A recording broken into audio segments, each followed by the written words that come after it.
How to make an avatar in Instagram. It's pretty quick and easy, just follow these simple steps.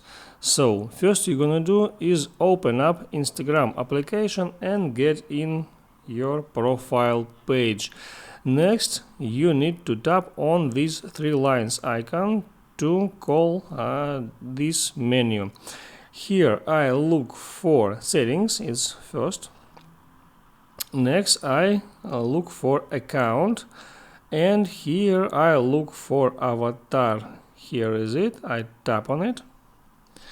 Next I tap on get started, and on this step I will select your skin tone to get started. My skin tone, let it be like this.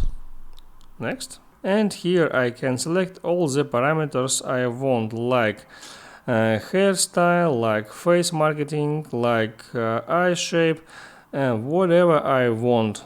And then when I finished it, I press done. So now you see how it's easy to create an avatar in Instagram. Make sure you like this video. See you next time.